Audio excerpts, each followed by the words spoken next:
আসসালামু আলাইকুম বন্ধুরা, কেমন আছেন সবাই? সবাই খুব ভালো আছেন। ইরামস ওপিনিয়ন ইউটিউব চ্যানেলে পরবর্তী ভিডিওতে আপনাদের সবাইকে স্বাগতম। আজকে যে বিষয়টি নিয়ে কথা বলবো সেটা হচ্ছে কাঙ্গুবা মুভি ট্রেলার ড্রপ করা হয়েছে আজকে, যেটা যেটা তামিল ইন্ডাস্ট্রি একটা সিনেমা, যেটাতে অভিনয় করেছে, লিড চরিত্র অভিনয় করেছে সুপারস্টার সূর্যা, ববি দেওয়াল, দিশা পাটানি, এবং এটা একটা periodic fantastic drama cinema, action cinema. তো ট্রেলার দেখে কেমন লাগলো, কি ওপিনিয়ন, সেটাই আলোচনা করবো আজকের এই ভিডিওতে। তো চলুন ভিডিও শুরু করা যাক।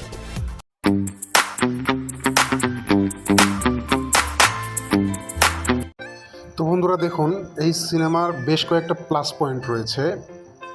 প্রথমত যে প্লাস পয়েন্টের কথা বলবো সেটা হচ্ছে সুপারস্টার সূর্যা এবং ববি দেওয়াল সামনাসামনি হতে যাচ্ছে এই সিনেমার মধ্যে, এবং দুজনের লুক, ও মাই গড, দুজনের লুক নিয়ে কি বলবো। বিশেষ করে ববি দেওয়াল যে লুকে হাজির হয়েছে, তার লাস্ট কয়েকটা মুভিতে সে যে ভিলেনের চরিত্র অভিনয় করেছে, অ্যানিমাল বলেন বা এই কাঙ্গুবাতে আসছে, ববি দেওয়াল একের পর এক চমক নিয়ে আসছে।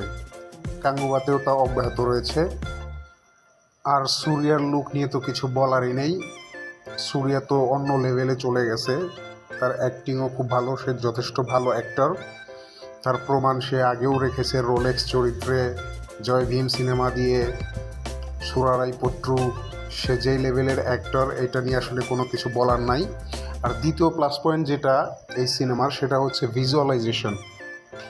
এই সিনেমার ভিএফএক্স সিজিআইয়ের যেই লেভেলের কাজ হয়েছে, সেটা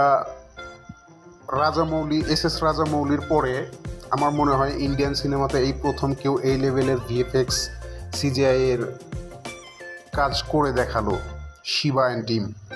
আর এই সিনেমায় মূলত যে বাজেট দেয়া হয়েছে 350 কোটি, তো এই বাজেটটা আসলে সার্থক হয়েছে। এই সিনেমার ভিএফএক্স সিজিআই যেই লেভেলের কাজ হয়েছে, তাতে বাজেটটা আসলে, বাজেট তো আদিপুরুষ সিনেমাতেও ছিল, সেটা কেমন হয়েছে সেটা আপনারা সবাই ইতিমধ্যে জানেন। কিন্তু এই সিনেমার যে বাজেটটা, সেটা বলাই চলে সার্থক হয়েছে। যেই লেভেলের কাজ হয়েছে, ভিএফএক্সের কাজ, সিজিআইয়ের কাজ যেই লেভেলে হয়েছে, তাতে করে বাজেট সার্থক হয়েছে। আর এই সিনেমার তৃতীয় যে প্লাস পয়েন্ট রয়েছে সেটা হচ্ছে এই সিনেমার অ্যাকশন।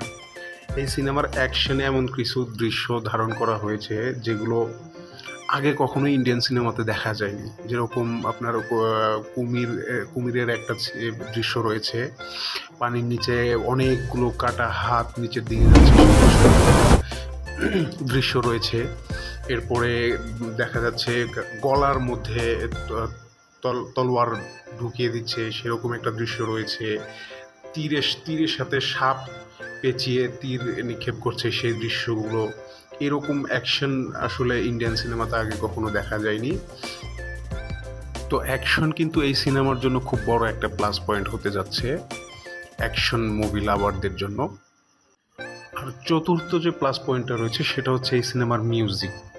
এই সিনেমার মিউজিক কিন্তু দিয়েছে ডিএসপি, অর্থাৎ দেবীশ্রী প্রসাদ, যে এর আগে পুষ্পা সিনেমাতেও মিউজিক দিয়েছে, সরকারু বাড়ি পাট্টার মতো মুভিতে মিউজিক দিয়েছে। সে কিন্তু এই মুভির মিউজিক ডিরেক্টর হিসেবে কাজ করছে, এবং ট্রেইলারে কিন্তু খুব দমদার একটা মিউজিক যে হতে যাচ্ছে, এটা কিন্তু নমুনা পাওয়া গেছে। আর পঞ্চম এবং লাস্ট যে প্লাস পয়েন্টটা, সেটা হচ্ছে এই মুভির এখন পর্যন্ত যতগুলো পোস্টার, টিজার, এখন ট্রেলার এসছে, এগুলো কোনো কিছু থেকেই কিন্তু স্টোরি কিন্তু প্রেডিকশন করা যাচ্ছে না। মুভির গল্পটা আসলে কি হতে যাচ্ছে, কেমন হতে যাচ্ছে, এই সম্পর্কে কিন্তু কোনো প্রেডিকশন করা যাচ্ছে না, বা কোনো ধারণা কিন্তু পাওয়া যাচ্ছে না। শুধুমাত্র এই ভিজুয়ালাইজেশন, অ্যাকশন, এই সমস্ত জিনিস করে দেখিয়ে যেই লেভেলের আসলে হাইপ তৈরি করেছে মুভিটা, কিন্তু এমনিতেই প্রথম থেকে অনেক হাইপ তৈরি হয়ে আছে। এই ট্রেলারটা ড্রপ হওয়ার পরে এর হাইপ কিন্তু আরও দ্বিগুণ বেড়ে গেল। তো এই ছিল মুভি ট্রেলারটা দেখার পরে আমার এক্সপিরিয়েন্স। তো ট্রেলারটা দেখে আপনাদের কাদের কেমন লেগেছে সেটা কিন্তু অবশ্যই কমেন্ট সেকশনে জানাবেন। আর ভিডিওটা কার কেমন লাগলো সেটাও কমেন্ট করে জানাবেন। নতুন চ্যানেলটি সাবস্ক্রাইব করে পাশে থাকবেন। কথা হবে পরের ভিডিওতে, সে পর্যন্ত ভালো থাকবেন সবাই।